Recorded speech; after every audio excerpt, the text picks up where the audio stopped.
Yeah. I don't want to break your heart, but no, I'm not gonna. Just kidding. First off, I want to thank everybody for the testimony. Really appreciate the time and energy that everybody put into it. Mr. Powell, as a once aspiring McKinsey consultant, I did a summer there. I appreciate the sober, data-driven analysis and solutions that you're offering. I think one person that I talked to about this earlier in the year was a lady named Sally Benson, who's some of the folks at Stanford may know. And we had a great conversation, and she said, look, we need sober, rational thinking to lead the way here. And I couldn't agree more. Mr. Powell, you cited the fact that this is in fact a global issue. We're 15% of emissions. Even if we cut to zero today, if global development patterns continued the way that they are, without the innovations that you're talking about, we don't really get anywhere. And that's just a fact. And so innovation must lead the way, if for no other reason, so that we can continue to be energy exporters in this country. And I think, with respect to this hearing, the macroeconomic effects of climate change, I want to talk about the macroeconomic effects briefly of bad policy, frankly.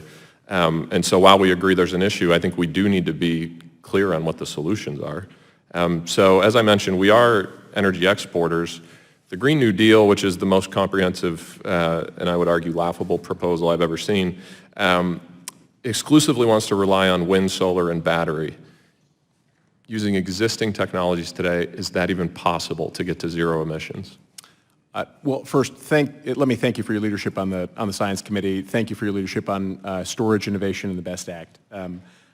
I do think that there have been multiple studies of all of the different takes on how we would get to a zero emission grid, and none of those studies that have taken cost as any kind of a factor into account find that we can do everything with existing technology today. Right. They all find that we need some innovation. And as Mr. McHenry noted, Germany's tried something similar. I call it Green New Deal Light. Spent tens of billions of dollars, have the highest energy prices in the EU, and have not reduced emissions on a net basis, which I fear is where we were going.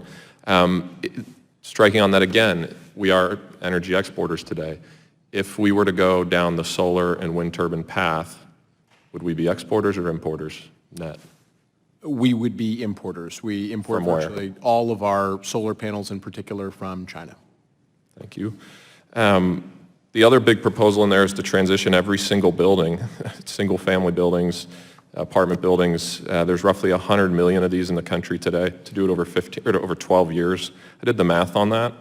It's 4,000 buildings an hour for 12 years. 4,000 buildings an hour. Again, we all seem to agree, I agree with Mr. Vargas, that this is happening, but we have to be realistic in what we're doing. That doesn't mean we think small or we don't try to solve it, but it means we actually spend our dollars in smart ways. And with that, I want to turn over to the innovation side. You've talked a bit about carbon capture.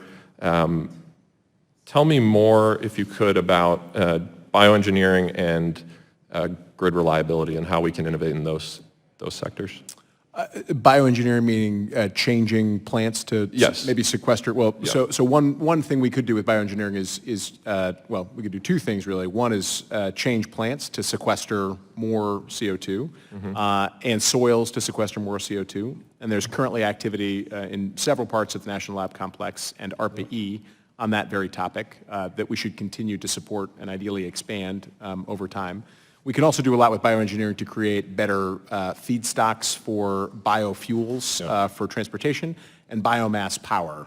Sort of the holy grail in climate modeling is a negative emission power plant. So something that would take biomass power, right, take CO2 out of the air to make that feedstock, run it in effectively a fossil power plant, a biomass power plant, and then sequester those emissions. So we'd actually have negative emissions that is also producing power.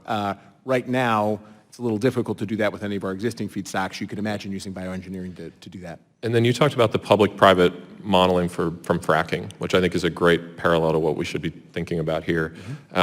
What set of technologies do you think provide the most promise today with respect to having a similar outcome in energy?